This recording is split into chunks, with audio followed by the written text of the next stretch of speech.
Hi, this is the Shadow No.5, Shadows and Light, Part 5.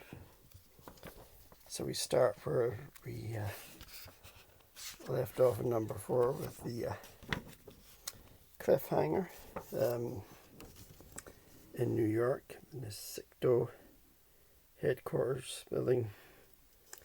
And it sort of sets the scene and explains a bit.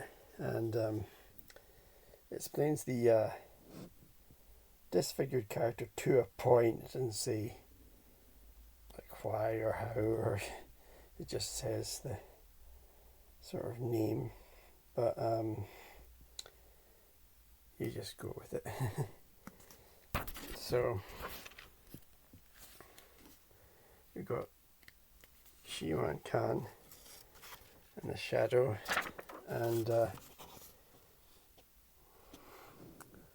in the last issue I forgot to mention that the Shadow saves Shiwan Khan, and so Shiwan Khan returns the favour, and that's the end of the strange looking southern character. But we still have the other southern speaking US character, who's a sort of genius inventor person.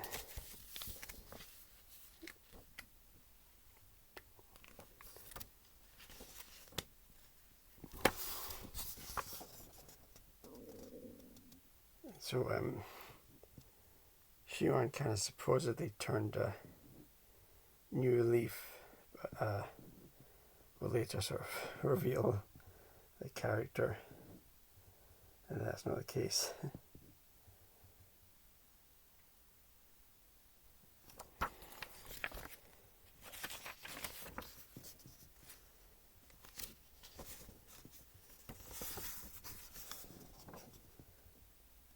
And we also have this other computer hacker character person, and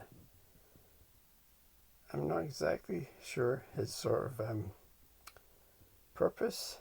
I think he's just sort of there to sort of man the computers. And then you've got a thing called the Shadow Net, which is sort of I suppose an early sort of version of, or the Shadow Zone version of the internet. This is written in 1987, which I think is pretty impressive.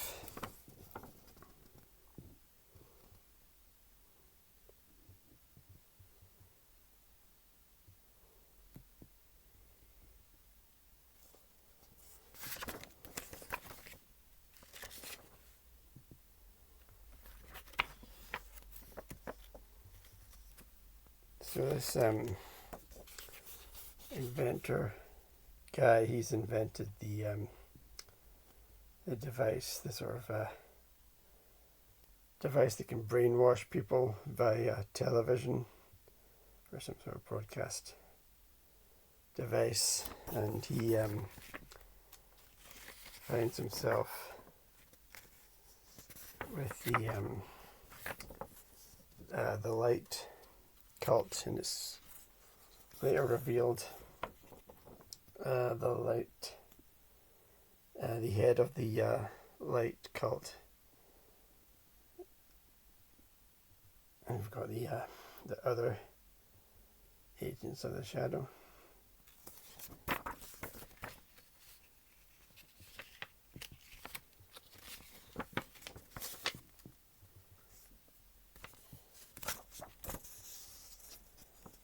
And Shiwan Khan is also after this inventor and his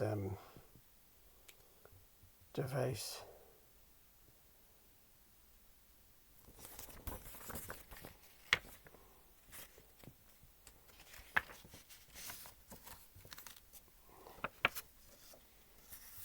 And he's sort of revealing his sort of evil scheme in this sort of classic villain sort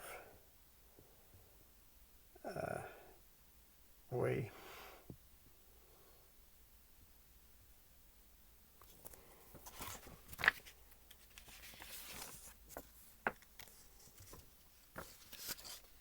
But the Shadow, who suspected Shiwan Khan all along, intervenes.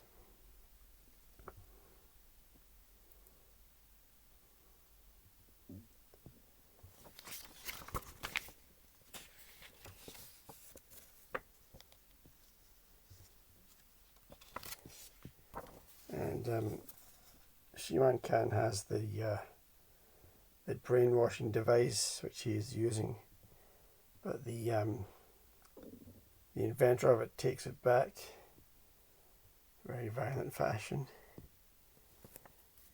But the inventor, he's sort of brainwashed by the leader of the cult.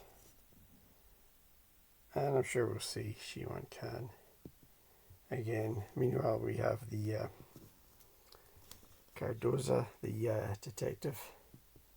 And as always, he's sort of comic relief, and he's sort of 2 steps behind the Shadow and everybody else.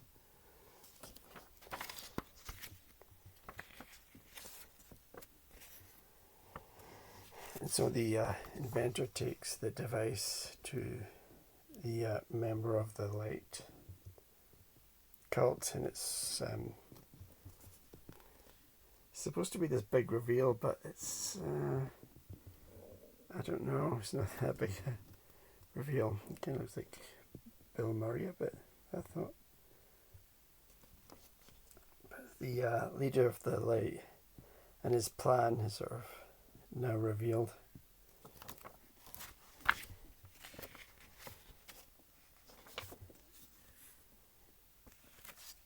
And he now has the device, and he can now reach most or all of America through television and brainwash them into his sort of cult. And some of the agents are trapped in there, the building, the burning building. And so we have the cliffhanger and the setup for the conclusion of Shadows and Light. A good conclusion. I think building up to a conclusion, I think I'll give it a 8 out of 10. So next up we have the final part of the Shadows and Light story. Shadow number 6. Shadows and Light part 6. And that front cover puts me in mind of an old retro game called Maniac Mansion.